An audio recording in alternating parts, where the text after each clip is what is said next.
enjoying what we do, and then just kind of took a path on his own. But it was, like Caitlin said, leadership, self-branding, and this, I don't know, you pick up little pointers here and there, and to me, that's inspirational, whether it, just listening to Caitlin, her work ethic and what's important to her. And I mean, she's just starting, her round of golf, if her journey. She's just teed off on hole 1 or 2. I've made the turn already. Caitlin Clark was supposed to be the face of one sport, but her obsession with another one just changed everything. Somewhere between sold-out WNBA arenas and media tours, Caitlin quietly fell in love with golf, not as a stunt, as a real obsession. And that obsession is now moving tickets, sponsors, headlines, and YouTube views in ways nobody expected. So I just recorded a video talking a little bit about the Caitlin Clark golf situation, and I didn't realize how many people are there. Like, there are hundreds, if not in the low thousands, of people that are currently watching Caitlin Clark tee off. Like, that's crazy. So how did a just average 16 handicap become one of the most powerful forces in women's golf without even turning pro? Before she was breaking scoring records, she was a kid with a pink junior club set, begging her dad to take her to the course. While most kids watch Tiger, her favorite golfer was Rory McIlroy. She sat in front of the TV studying his swing, dreaming about Augusta. During COVID, golf became her outlet. She played with Iowa teammates, battled her boyfriend Connor McCaffrey, and turned a hobby into a competitive itch. Yeah, I think I'm just excited, honestly. I'm not a professional golfer by any means. So I think just having fun and like getting to be with, two of the best to, probably ever play this game. It's super fun and special for me. Like, I'm a fan of both of them, but a fan of, all the women on this tour. I think it's absolutely incredible. So it's special for myself. I've tried to practice as much as I can. I'm just the average golfer, gonna hit some good, gonna hit some bad. In Indiana, that itch followed her to local courses, where she got coaching and improved fast. Golf was still her escape until the cameras showed up. In 2023, she played the John Deere Classic Pro-Am, and it felt like an Iowa home game. Fans in black and gold lined the fairways. She walked with PGA Tour pros, and Ryder Cup captain Zach Johnson called her transcendent. That was the first signal. Wherever Caitlin went, the gallery followed. Then came the ANNIKA Pro-Am on the LPGA, and the golf world saw her impact. Yeah. You got that. There you go. 180 yards is fair. In 2024, she joked that her #1 goal was not hitting anyone. It is what it is. Just going to try not to hit anyone standing outside the ropes, but it'll be fun. I'm excited for it. A few holes later, she shanked a shot into the crowd and drilled a fan on the shoulder. The bruise went viral, the fan laughed. Caitlin signed the ball, and the clip was everywhere. Behind the memes, the numbers were wild. Pro-Am ticket sales jumped over 1,000%.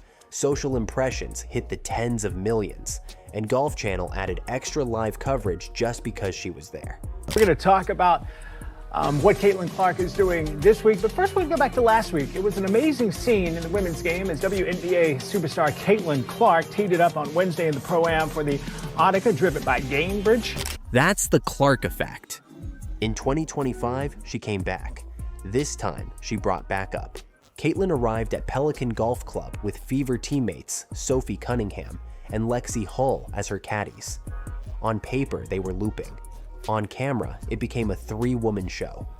Live on Golf Channel, Sophie stepped up on the 10th tee, swung, and smashed a drive into the crowd. A fan hit the ground. Sophie sprinted over, hugged him, handed out a souvenir, and another viral moment was born. Guys, this is bad. I haven't hit a golf club in months. You got me. I would back up, and I'm not kidding. I killed a squirrel the last time I did this. Oh my god, this is so bad. You got this. This is making me nervous. Yeah, guys, come on! Oh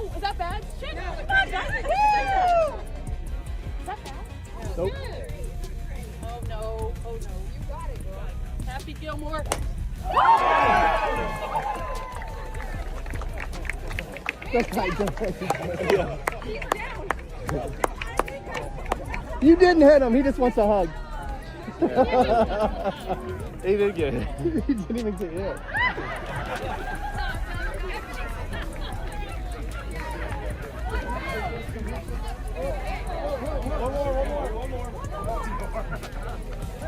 Caitlin herself was rusty after an injury-limited WNBA season.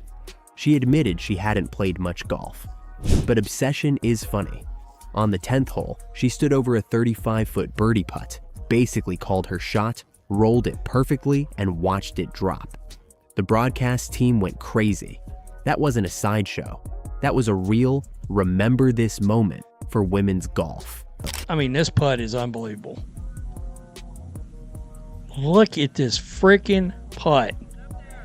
Wow. Wow. Unbelievable. Caitlin Clark's got real talent, folks. Here's the twist. On paper, she is not a killer golfer. She calls herself just the average golfer. Her handicap is around 16. On a good day, she can shoot in the 80s. But many days, she's just praying to break 100. Her biggest issue is a stubborn slice.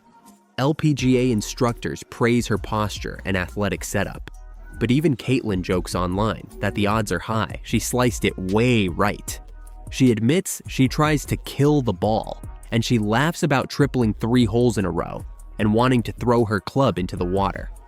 So why does her golf obsession matter so much? Because while her swing is a work in progress, her value in golf is already fully built. She's a Gainbridge ambassador. The same company that sponsors the ANNIKA also owns naming rights to Gainbridge Fieldhouse, where the Fever play. Her presence gives them something money can't buy: a bridge between the WNBA and the LPGA, between basketball fans and viewers who would never watch a women's golf event without her name on it. Her ANNIKA appearances have driven spikes in ticket sales, TV coverage, and social engagement.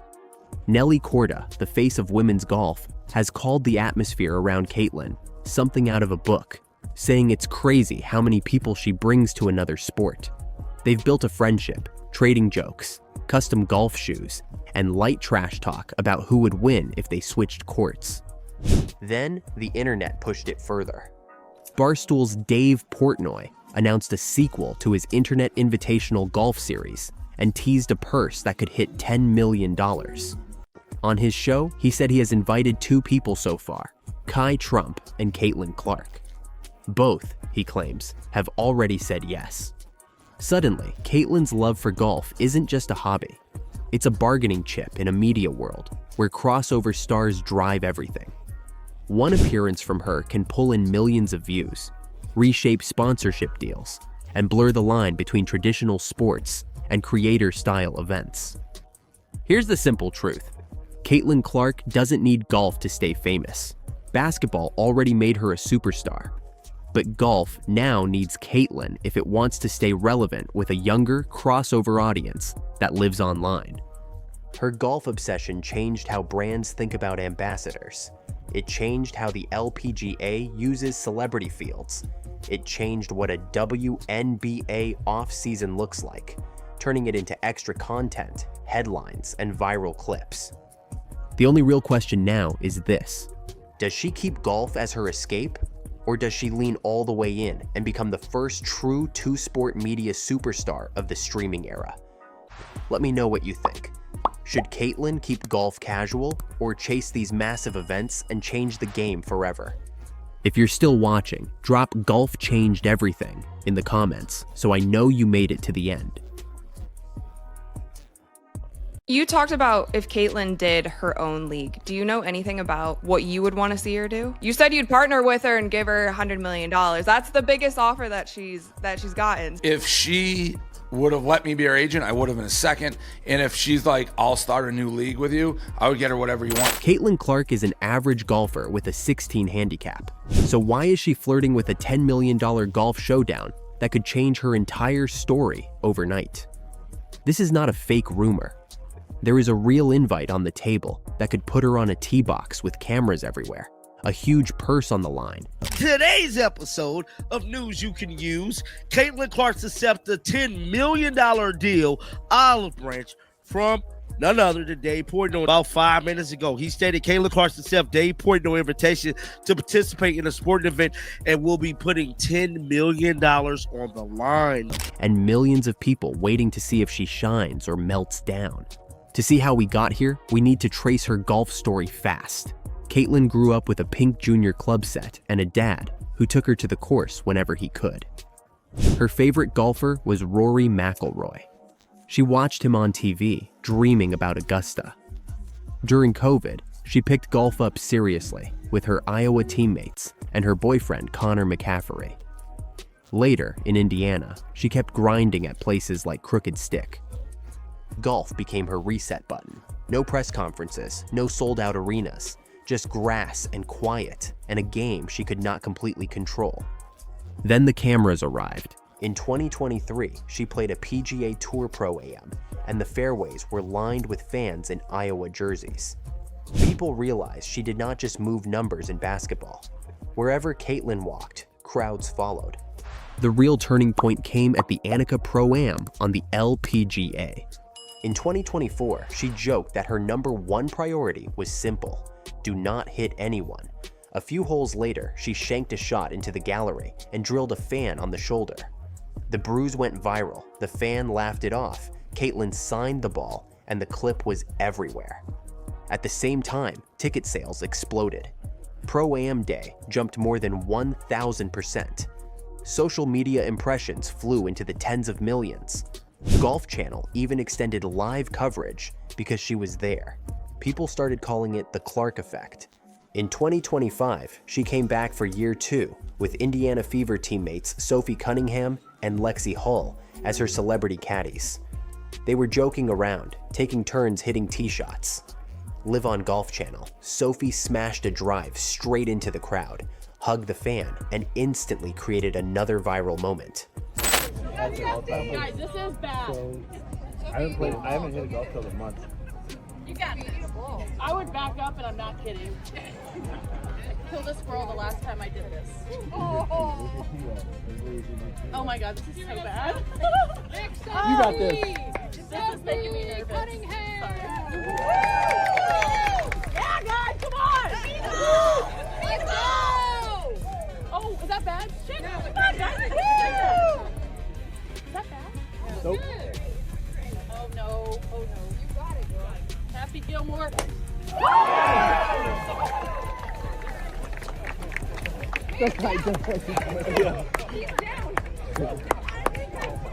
You didn't hit him. He just wants a hug. He did get it. He didn't even get hit.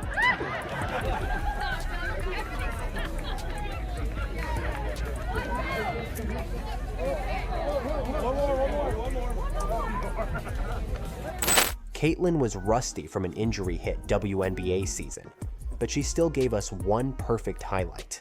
A 35-foot birdie put on the 10th hole that she called before she hit it. She pointed, rolled it, watched the ball drop, and the announcers lost it. I mean, this putt is unbelievable. Look at this freaking putt. Wow. Wow. Unbelievable. Caitlin Clark's got real talent, folks. So where does the $10 million gamble come in? That is where Dave Portnoy and the Internet Invitational enter the story. The Internet Invitational is a made-for-YouTube golf series that already pulled in millions of views. Caitlin Clark was one of the celebrities there, and at the time, Dave Portnoy noticed how serious both parties took the game of golf. He's got what he calls the he doesn't call it it's the Internet Invitational, okay? Teamed up with Bob Does Sports, I think, that does golf. I mean, I went and looked at the views on these things. I'm like, are you shitting me? Not just a few. We're talking 20 million views and a lot of views. Portnoy is planning a sequel with a purse that could reach $10 million. On his show, he said he has invited 2 people so far, Kai Trump and Caitlin Clark. According to him, Both said yes. If Caitlin would start her own league with you, I'd give her $100 million and I have as many billionaires as you needed to start a league. Think about what that means for Caitlin. On paper, she is a 16 handicap. She says she is praying to break 100 on a bad day and openly jokes about slicing the ball into the next fairway. LPGA coach Megan Johnston breaks down her swing and praises her posture, but Caitlin reposts the video with a caption saying the odds are high, she sliced it way right. She admits she tries to kill the ball instead of slowing down. Now drop that game into a high-pressure event built to live forever on the internet. Every swing is filmed, every chunk, every shank, every little club toss becomes a meme in seconds. The people who already dislike her from the WNBA would be waiting for any mistake. Therefore, the risk is huge. A bad performance becomes easy content for her critics. Headlines write themselves, overhyped, exposed, stick to basketball. But the upside is just as big. When Caitlin shows up, numbers move. At the ANNIKA, she drove more than 30 million social impressions and a massive spike in ticket sales. Nelly Korda said the scene around her felt like something out of a book and admitted it is crazy how many people Caitlin brings to another sport. If she plays well on this stage, even as an amateur, she proves that her star power translates anywhere. Sponsors see a crossover icon, not just a basketball player who dabbles in golf. There is another layer too. Some people in golf worry that celebrity guests like Caitlin and Kai Trump pull attention away from the women grinding for LPGA status. Others argue the opposite, that without stars like Caitlin, casual fans would not even know these tournaments exist. Every time she tees it up, that argument flares up again. So here is the real gamble.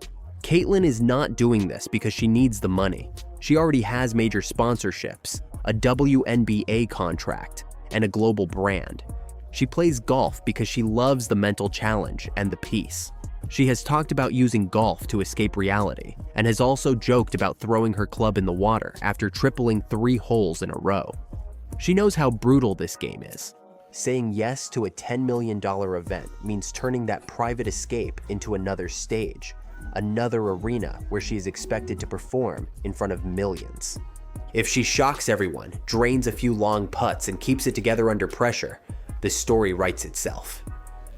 Caitlin Clark just turned a side hobby into one of the biggest crossover moments in women's sports history. If she struggles, she hands her critics a highlight reel they can use forever. So, what do you think? Should Caitlin Clark actually play in Dave Portnoy's $10 million Internet Invitational, or walk away and keep golf as her personal escape? If you are still watching, drop 10 million gamble in the comments so I know you made it to the end. So, lads, today we're going to be talking about Sophie Cunningham, and one of the clips from Sophie Cunningham that I've been sent quite a few times. Sophie Cunningham is, in general, slowly becoming one of the kind of the more likable players in the WNBA, and this is realistically one of her pretty much, you know, defending the other players. She's defending the players in the league because of obviously the whole freaking the bullshit. Caitlin Clark might actually quit the WNBA. After the WNBA banned her toughest teammate, Sophie Cunningham, a lot of people inside women's basketball are asking the same thing. Well, we're going to talk about Sophie Cunningham making some comments about WNBA fans, what she believes fans may not have right about WNBA players, and how a lot of fans feel about, I would assume, hard plays, aggressive plays. I'm not quite sure. I think there's a difference between hustle plays and aggressive defense and then dirty play.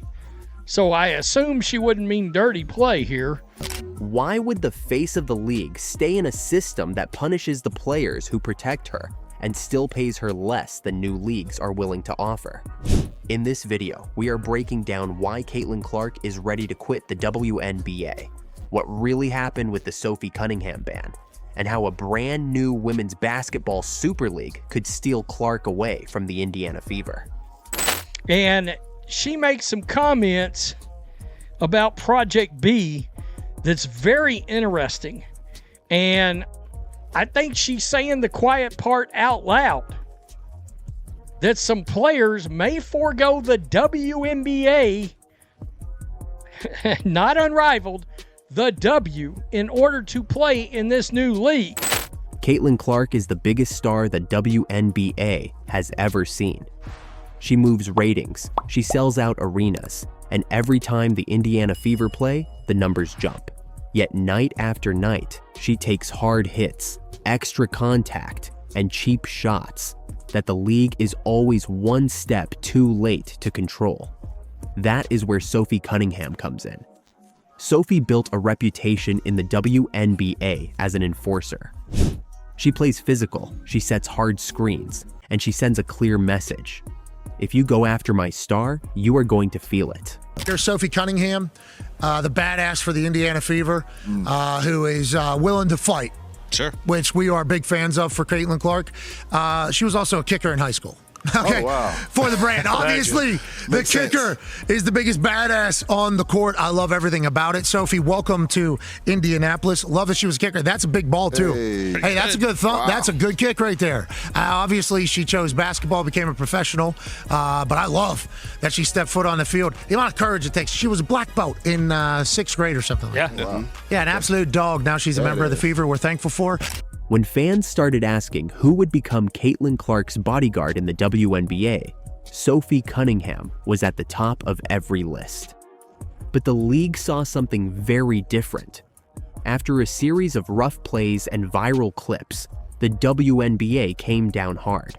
They suspended Sophie, hit her with fines, and according to many reports, quietly pushed her to the edge of a full ban. The public line was simple. The WNBA wanted to clean up dirty plays and protect player safety. Sophie did not see herself as dirty at all. In interviews, she said she was speaking for almost the whole league. She explained that there is a big difference between playing physical and trying to hurt somebody. She begged fans to judge WNBA players by who they are off the court, not by a couple of slow motion clips on social media. Fans did not all agree. Some people thought the WNBA had finally taken control and punished a player they saw as a bully. Others thought the league was going soft and was now targeting the exact type of player who keeps stars like Caitlin Clark safe. Instead of fixing the problem, the Sophie Cunningham ban made the debate even louder. Now add the thing that changes everything: money. On the Good Follow podcast, WNBA legend Angel McCoughtry talked about a new league often called Project B. The lady on the left is Angel McCoughtry. Like I said, we're talking about a real force in the league. 5-time All-Star, 2-time steals champ, 2009 Rookie of the Year, 6-time All WNBA, real player, hell of a good player. And she comes out, they're talking about Project B. They're talking about the money that Project B is going to pay and how that's going to, she gives you a perspective of how players are going to look at this money, and you can tell from her reaction, it's like, whoa. She said this new women's basketball league is ready to offer minimum contracts around $2 million and give players equity in the league. She directly compared that to current WNBA salaries, where many players still sit around the low 6 figures. So, would you join Project B? I would. I mean, I was making during that time probably the max was 90,000. I mean, even just say like you haven't been playing the league for what, 1-2 years or something? Yeah. Yeah, that's fine. Let's just even talk now. You're a current. Okay, I'm a current player. These players are making max 250. Now I'm making 250, then 90. And let's see, 5 million, 2 million. I mean, guys, you do the math. Who's going to turn that down? And then I have a chance to have equity in this league, and this league could possibly grow. I mean, Project B, AKA Project B, let's get it. Angel asked a simple question. If a player can make $5 million and own part of a league, why would she keep putting her body through a full WNBA season for a lot less money? It is common sense. I mean, honestly, I see a lot of girls. If you're going to get paid $5 million, why put your body through playing in the WNBA. Is that what? That's what I see coming. Then Angel McCautry brought up one name, Caitlin Clark. For Caitlin Clark, the numbers are even crazier. Angel said a new league would have to offer Clark somewhere between $15 and $25 million per year to match the value she brings. That is not fantasy money. That is what it might cost just to keep Caitlin Clark from walking away from the WNBA and from the Indiana Fever. So now look at Caitlin Clark's situation. On one side is the WNBA. It is the league she grew up dreaming about. It is full of legends like Diana Taurasi and Sue Bird. It is where she wears that Fever jersey, hears the home crowd, and plays for WNBA titles. But it is also a league where she has already taken some of the hardest hits we have ever seen, where her teammates, like Sophie Cunningham, get punished for playing physical, and where her salary is tiny compared to what she brings in for TV networks and sponsors. On the other side is Project B, or any new super league that wants to shake up women's basketball. Bigger paychecks, shorter seasons, equity deals. A business model built around protecting stars like Caitlin Clark from day one, because they are the product. There is no history, no WNBA banner, but there is life-changing money and control. When fans hear a title like Caitlin Clark ready to quit after WNBA bans Sophie Cunningham, it can sound like pure drama, but when you stack up the facts, it starts to look like a smart business move. The WNBA has shown that it is willing to ban or suspend the few players who are willing to stand in front of those hits for Caitlin. It has shown that it is slow to update salaries and revenue sharing, even when one player is clearly carrying the league into a new era. Meanwhile, other leagues are lining up with contracts that could secure Caitlin Clark's family for generations. So here's the real question. Why would Caitlin Clark stay? She can stay in the WNBA, keep trying to lift the Indiana Fever, and hope the league finally pays her what she is worth and protects her the way a global star should be protected. Or she can walk away, join a new league, and force the entire basketball world to follow her. Right now, the WNBA is acting like it can afford to lose players like Sophie Cunningham. The truth is simple. If those decisions push Caitlin Clark even one step closer to the exit, the WNBA is gambling with its own future. If you were Caitlin Clark, what would you do? Stay in the WNBA with the Indiana Fever and fight to fix the league from the inside, or quit and take the money from a new women's basketball super league? Tell me in the comments what you think Caitlin should do next and whose side you are on in the Sophie Cunningham drama. And if you are still watching, drop Clark will decide in the comments, so I know you are one of the real ones following every twist in Caitlin Clark's WNBA story.